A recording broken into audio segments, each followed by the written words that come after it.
If you are aware of a state which you call is, or reality, or life, this implies another state called isn't, or illusion, or unreality, or nothingness, or death. There it is. You can't know one without the other. And so as to make life poignant, it's always going to come to an end. That is exactly, don't you see, what makes it lively. Liveliness is change, is motion. And motion is going like this, see, going to fall out and be gone.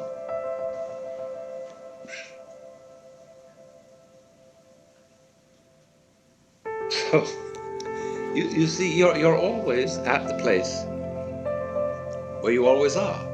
Only it keeps appearing to change. And you think, wowee, a little further on we'll get that thing. I hope we don't go further down so that we lose what we already have. But that is built into every creature's situation, no matter how high, no matter how low. So in this sense, all places are the same place. And the only time you ever notice any difference is in the moment of transition. When you go up a bit, you gain. When you go down a bit, you feel disappointed, gloomy, loss. You can go all the way down to death. Somehow, there seems to be a difficulty in getting all the way up. Death seems so final. Nothingness seems so very, very irrevocable and permanent.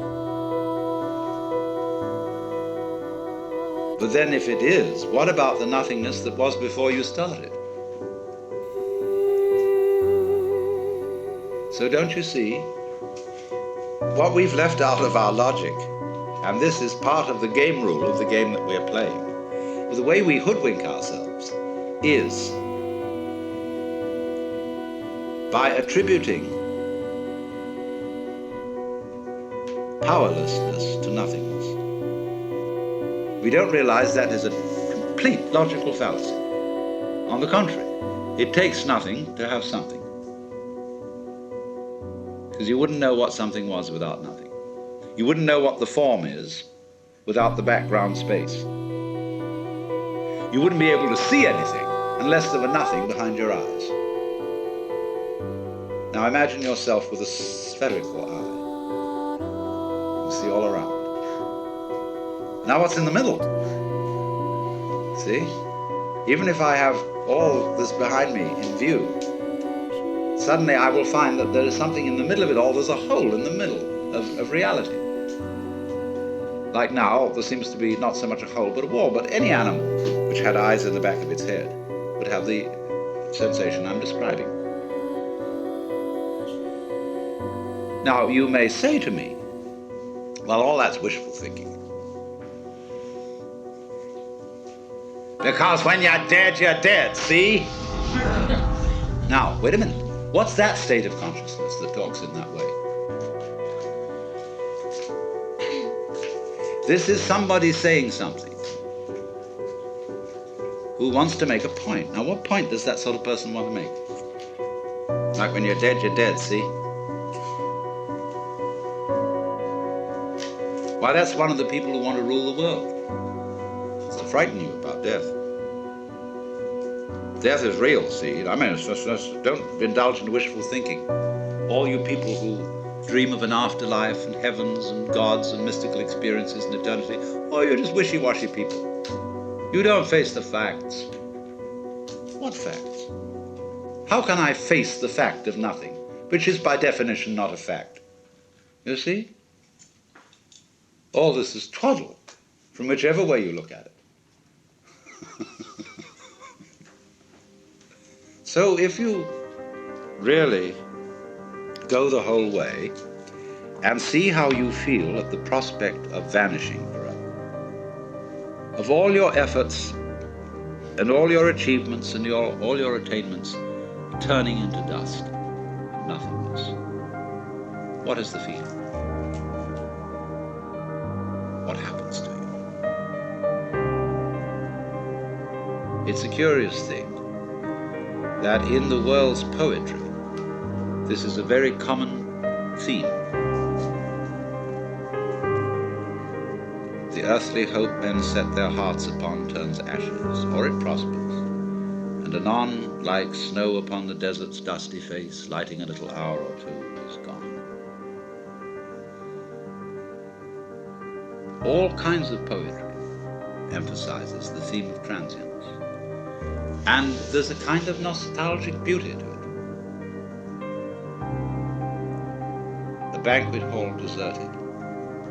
After the revelry, all the guests have left and gone their ways. The table with overturned glasses, crumpled napkins, breadcrumbs, dirty knives and forks lies empty. And the laughter echoes only in one's mind.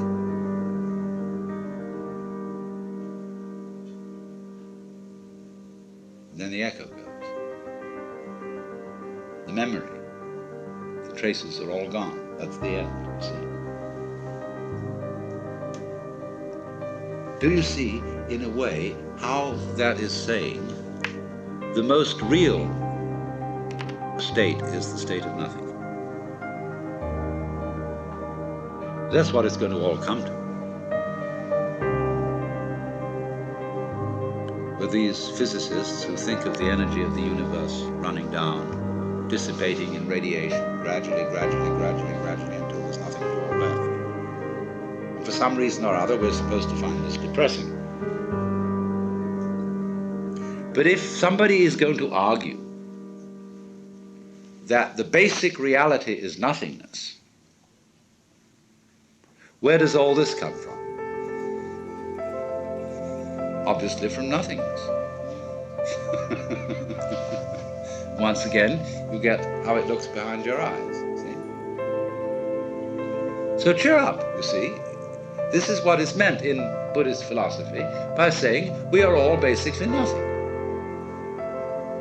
When the sixth patriarch says the essence of your mind, that's how it is behind your eyes, is intrinsically pure. The pure doesn't mean a non-dirty story state of mind, as it is apt to mean in the word Puritan. Pure means clear, void. So you know the story when the sixth patriarch was given his office as successor. Because he was truly enlightened, there was a poetry contest. And the losing one wrote the idea that the mind, the consciousness, was like a mirror which had to be polished. And constantly I have to polish my mirror. I have to purify my mind, see? So that I'm detached and calm and clear-headed, Buddha. But the one who won the contest said, there is no mirror. And the nature of the mind is intrinsically void. So where is there anywhere for dust to collect? See? So in this way, by seeing that nothingness is the fundamental reality, and you see it's your reality, then how can anything contaminate you? All the idea of your being scared and put out and worried and so on is just nothing. It's a dream. Because you're really nothing. But this is the most incredible nothing. And the sixth patriarch, likewise, went on to contrast emptiness of indifference, which is sort of blank emptiness. See? If you think of this nothingness as mere blankness, and you hold on to the idea of blankness, and kind of grisly about it, you haven't understood it. He said nothingness is really like the nothingness of space, which contains the whole universe.